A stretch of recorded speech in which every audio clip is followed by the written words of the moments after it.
Good afternoon, everyone. Thank you. I would like to thank the AGI Foundation for being here and to give me the opportunity to present this work, an embedded transformer-based face recognition system on the STM32N6. So, first of all, I am Davide Aiello, software engineering, graduated in 2024 at Politecnico di Torino. I'm currently working on real-time AI development on embedded system, focusing on hardware acceleration computer vision at sensor reply. So these are the topics that I will cover today. A brief introduction about reply, sensor reply, the STM32N6 platform, the hardware used for this project.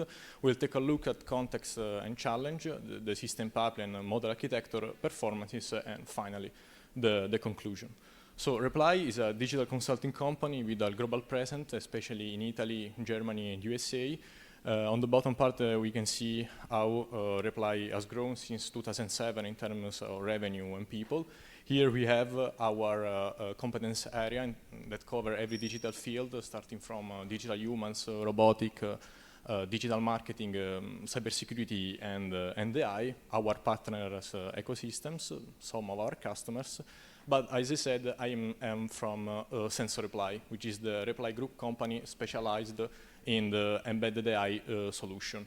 Our technology background is built on two main pillars, physical modeling and embedded AI and real-time computing. So starting from that, we are able to provide several services like condition monitoring, virtual sensor, real-time image recognition, digital twins, and control systems. So over the years, we built a portfolio of edge solutions span across multiple domains, face recognition, gesture recognition, image capturing, and so on. We are here today to present a solution that combines the new hardware with the most promising model of the past year, which is a transformer, a model that typically runs on edge platform. And thanks to our partner, ST Microelectronics, we were able to get early access to STM32N6, which is the first microcontroller of the ST family to feature a neural accelerator. So this is the STM32N6. I suppose that you have already seen this board these days. It features a neural processing unit, Cortex M55, 4 megabytes of continuous RAM, is able to provide up to 600 gig operation, achieving 3 TOPS per watt, and the development kit also comes with a 5 inches LCD screen with a camera module. And this is the NPU, an accelerator specifically tailored for AI application, which is able to offer better efficiency compared to GPU, is easier to use than FPGA, and more flexible than ASIC. Basically, it's capable of transforming an edge device from a simple sensor into an autonomous and intelligent brain. So the context here explores the capability and constraint of the N6 platform, improve and expand an existing home face recognition system, which is something that we already have, and evaluate the implementation of a transformer-based model on a microcontroller. So starting from the context, several challenges arise, like deploying multiple models in sequence, our core face recognition model, which is built on a transformer-based architecture, even a spoofing detection using only the device built-in camera, and an internal database that allows user to dynamically enroll into the system. So this is the pipeline. So we capture the frame from the camera. Then we have facial detection steps that aims to locate faces into the captured frame. Then the face alignment phase, which is responsible align face of canonical view to improve robustness. The anti-spoofing detection ensure resilience against print or video attack, and at the end, the core model, the face recognition, which extracts an embedding from a detected face. Starting from this embedding, at the end, we can compare this embedding with the one already extracted, so the one present into the database. Those are some of the model architecture. For the face detection, we choose RetinaFace that feature a feature pyramid network, and this means that the network is able to detect face of different size. It is also a multitask model because it is also able to detect the landmarks on the face. For the anti-spoofing, we choose MobileNet V2, which has been trained to distinguish between a real image and spoof image. So before discussing about the core model, the one based on the transformers, I would like to introduce the main difference between CNN and transformers. So for example, CNN has typically an hierarchical structure is based on the receptive field, while transformer instead has a global structure based on the attention mechanism. CNN has effective local feature extraction, while transformers are able to model the long-distance relationship. CNN has a strong inductive bias to convolution operator, while on the other side there is no strong inductive bias. Thanks to this reason, transformers are able to truly understand the pattern inside the data. CNN can be reduced with a compromised accuracy. For this reason, they are generally computationally less demanding, while instead transformers perform well typically on a high number of parameters, and so for this reason are computationally intensive. So by studying the state of the art, we figure out a model trend in lightweight networks. So on this table, I put the main network from different families. We have pre-CNN that indicate classical CNN appeared before vision transformer. Post-CNN that denote CNN that integrates the derivative of WITS but retain a pure CNN structure. And then WITS and hybrid networks that are networks that combine both convolution operation and attention mechanism. And we figure out that only this type of network, this hybrid structure, are able to maintain a low number of parameters while also preserving an high accuracy. We can say EdgeNext is the best trade-off between the number of parameters and accuracy.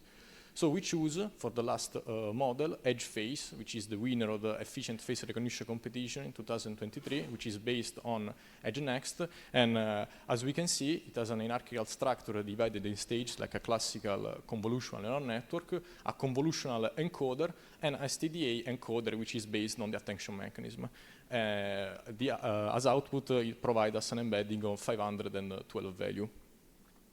So in order to deploy all of this model on the hardware, we need to rely on the STM32 toolchain, especially STM32N6, which has recently changed its name in STGI, which is a part of the STM32 toolchain. Is able to convert as a tool TF-Lite on an X Keras model into a C code for edge execution.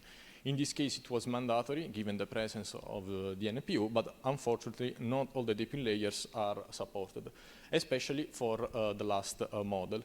In this case, we have problem for all of these operators and layers, and layer normalization gel activation has been replaced respectively with batch normalization and hard switch, while instead batch matmul, which is the dot product, the core of the attention mechanism, results to be more complex to replace. So this is the self-attention mechanism, the classical one.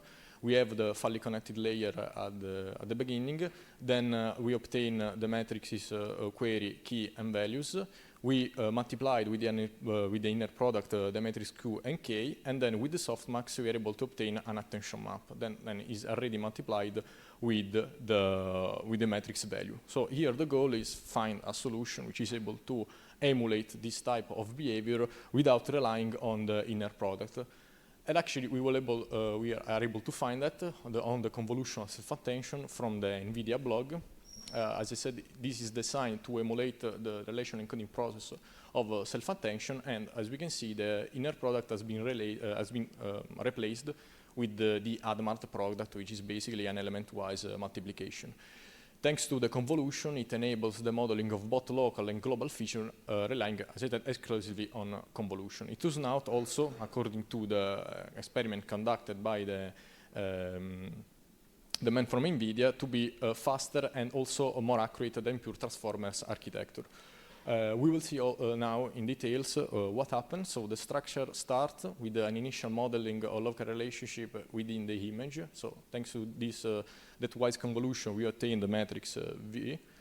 Then we obtain the matrix Q with a mapping of the channel dimension from C to H times W. And then by performing the computation of the matrix transpose and followed by the reshaping of the matrix Q, we obtain the matrix K. So now the important things to notice is that the matrix query for each dimension has all of the value of all of the pixels, while instead the matrix key for a dimension has the value of just one pixel. And since they have the same dimension, we can actually multiply that with the element-wise multiplication, and this enables each pixel to interact with all of the other pixels within a specific channel, obtain a sort of pixel-wise aggregation like in the classical attention mechanism. Then we are able also to make this aggregation stronger by projecting it into a new space thanks to the point-wise convolution, and the sigmoid emulates the softmax allowing us to obtain a weighted map. And then at the end, this weighted map is element-wise multiplied with the matrix value, reproducing the second phase of the attention. So these are the performance. We are able to obtain for the full pipeline around 40 milliseconds, and execution speed, which is around 25 FPS. So those are the inference times comparison, the parameters for each model, the inference times for the STM32N6, the STM32H7, and also for the desktop. As we can see, the presence of the NPU play a crucial role. We are able to obtain a speed up of 78 times for mobile FaceNet compared to STM32H7, which is the most powerful microcontroller available on the cloud. We also compare the mobile FaceNet because it's the classical network used for face recognition on edge. And this is the comparison in terms of accuracy. As we can see, EdgeFace, our model, proves to be more effective than mobile FaceNet on all validation datasets. So this type of solution can be embedded in a wide range of scenarios where user identification is required, such as access control, to restrict or sensitive areas, granting permission or privilege, seamless authentication, also personalized user experience in private or controlled environments. So the future perspective in this case is the reuse of the transformer-based architecture for other computer vision tasks on microcontroller. Thank you. That's all.